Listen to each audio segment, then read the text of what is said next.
नमस्कार, मैं हूँ राधा राणा और आप देख रहे हैं आरवे टाइम्स। बिहार की राजनीति में एक बार फिर बड़ा उलटफेर देखने को मिला है। जनसुराज पार्टी और उसके प्रमुख प्रशांत किशोर ने विधानसभा चुनाव से पहले एक ऐसा दांव चला है जिससे न सिर्फ सत्ताधारी गठबंधन को झटका लगा है बल्कि विपक्षी खेमे में भी हलचल मच गई है। जदयू के पूर्व अध्यक्ष और पूर्व केंद्रीय मंत्री आरसीपी सिंह अब जनसुराज पार्टी का हिस्सा बन चुके हैं। जी हाँ, कभी मुख्यमंत्री नीतीश कुमार के सबसे करीबी माने जाने वाले नेता अब उनके खिलाफ खड़े हो चुके हैं। रविवार को एक प्रेस कॉन्फ्रेंस में प्रशांत किशोर ने आरसीपी सिंह को पार्टी की सदस्यता दिलाई और उन्हें बिहार के लिए एक बदलाव की व्यवस्था का हिस्सा बताया। प्रशांत किशोर ने साफ कहा कि आरसीपी सिंह का प्रशासनिक और राजनीतिक अनुभव जनसुराज को एक मजबूत विकल्प बनाएगा। प्रशांत किशोर ने इस मौके पर नीतीश कुमार पर जमकर निशाना साधा। उन्होंने कहा कि जदयू अब ठेकेदारों की पार्टी बन चुकी है और नीतीश कुमार मानसिक और शारीरिक रूप से अब फैसले लेने में सक्षम नहीं रह गए। जनसुराज की विचारधारा लोहिया, जयप्रकाश नारायण और गांधी के समाजवाद से प्रेरित है और पार्टी का उद्देश्य साफ है, क्राइम, करप्शन और कम्युनलिज्म पर कोई समझौता नहीं होगा। इस प्रेस कॉन्फ्रेंस पर प्रशांत किशोर ने यह भी कहा कि 2025 का महागठबंधन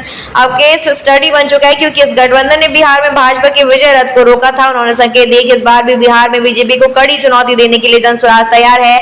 आरसीपी सिंह की बात करें तो उन्होंने भी बेहद तीखा बयान दिया। उन्होंने कहा कि जब प्रधानमंत्री नरेंद्र मोदी 2047 में विकसित भारत की बात करते हैं तो उसमें बिहार की कोई जगह नहीं दिखाई देती। उन्होंने कहा कि हमने एनडीए और इंडिया दोनों के लिए काम किया है, लेकिन अब पहली बार हम अपने लिए घर बना रहे हैं और वह घर बिहार है। यानी साफ है कि आरसीपी सिंह अब किसी गठबंधन के लिए नहीं बल्कि बिहार के लिए लड़ना चाहते हैं। ये बात उन्होंने खुलकर कही कि बीजेपी और जदयू के साथ उन्होंने मजदूरी की है, अब असली मकसद बिहार को आगे ले जाना है।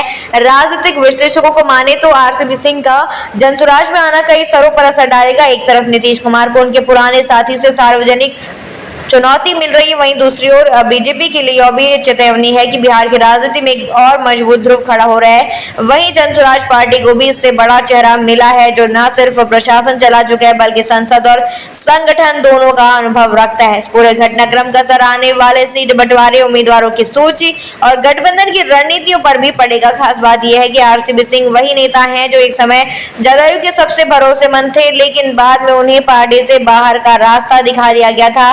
अब वही नेता प्रशांत किशोर के साथ मिलकर नीतीश कुमार के सामने एक नया मोर्चा खोल चुके हैं। चुनाव नजदीक है और ऐसे में इस तरह की राजनीतिक उठापटक ने चुनावी समीकरणों को और भी पेचीदा बना दिया है।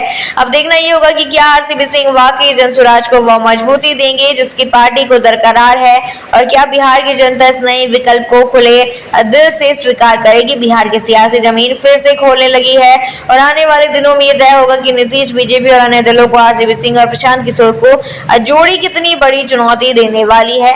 आप यह सोचते हैं इस मुद्दे पर हमें कमेंट सेक्शन में जरूर बताइए और बने रहिए आरवे टाइम्स के साथ ही चैनल को सब्सक्राइब करना न भूलें और हमारी फेसबुक और वेबसाइट के साथ भी जरूर जुड़ें।